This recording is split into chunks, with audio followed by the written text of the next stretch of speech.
Hello and welcome everyone. Today I would like to talk about the hydraulic system. First of all, when we have the mixing point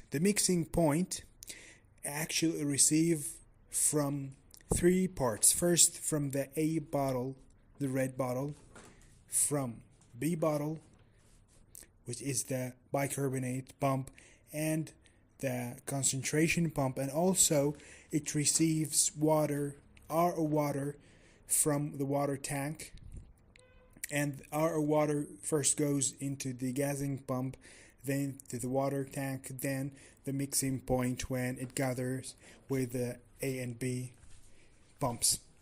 And finally we have this in the mixing point, we have the fluid, the dialysate, the final dialysate fluid that it bumps to the filter. Okay, so in the hydraulic system there's a lot of parts. I'm going to try to cover all of them. First of all, we have the temperature sensor, we have the flow switch, we have the level sensor, conductivity cell, blood lake, detector, pressure transducer, concentration reader, bicarbonate reader. We have the flow pump, ultrafiltration pump, concentration pump, bypass valve, degassing pump, and we have a lot of valves. Alright, and I say that the most common valve which is called the solenoid valve. This valve has a lot of different numbers in the device, in the hydraulic system, but they're all the same valve. It has two types, one port and two port. I'm going to talk about this later. Now how we could reach the hydraulic system. From the back of the device there is cover. We're going to remove it. Then we have the hydraulic system. First of all, if there is the cable of the heater, we should disconnect this cable. Alright, then, and we have the valve, the water inlet valve in the side of the device. I talked about this when we talked about water treatment unit.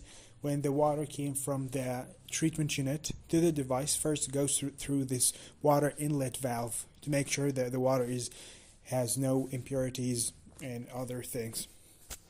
We have first, this is the air separate pump, and the function of it removes the bubbles from the water.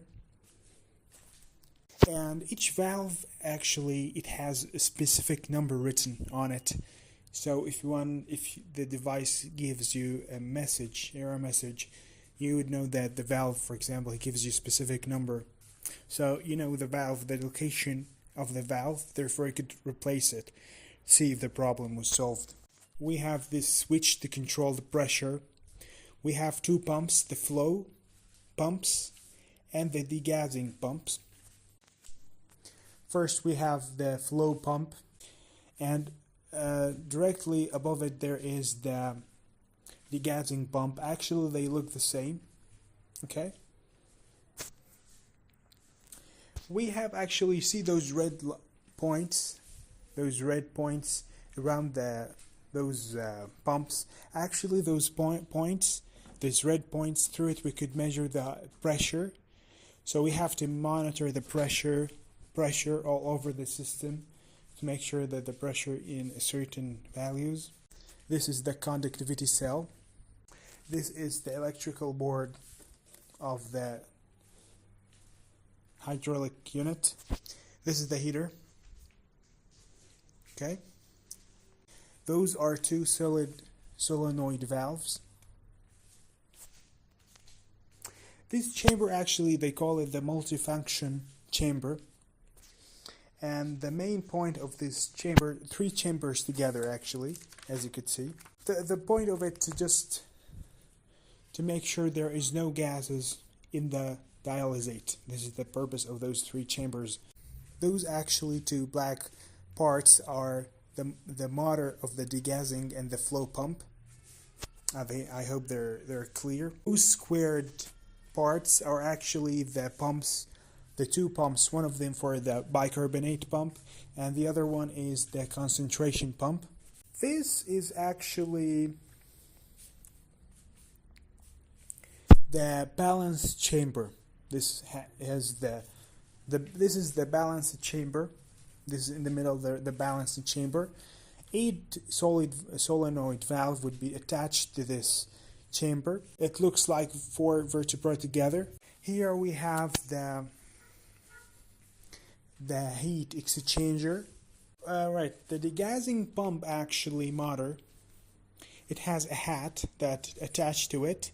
This hat actually could be replaced, and sometimes when we have a problem when we do the calibration of the flow rate, sometimes it gives us a fixed number, constant number for like when calibration of flow rate for 300 and 500 and 800 gives us a constant number 147.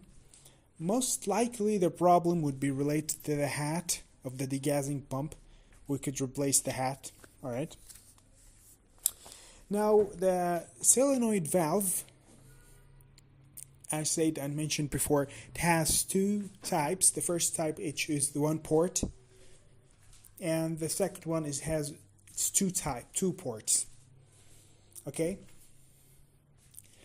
and it has actually a rubber structure, and like any other valve, the point of any valve is just to control the flow of specific liquid or gas in one direction.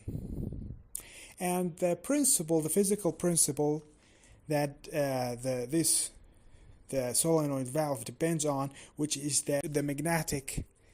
It has a magnetic coil, magnetic force that makes the valve close and open. Okay, now I'd like to talk about battery replacement of the dialysis machine. Of course, we have a battery for the device in case the electrical power went off and we're connecting a patient to the device. So we need enough power to complete our session and then disconnect the patient from the device. So the voltage, we have 2 batteries actually attached to each other. We have 2 batteries actually attached to each other. The voltage of them together are 12 volts, or is the voltage of them is 19 volt. Okay. Sometimes one of those 2 batteries are not working and the other is working.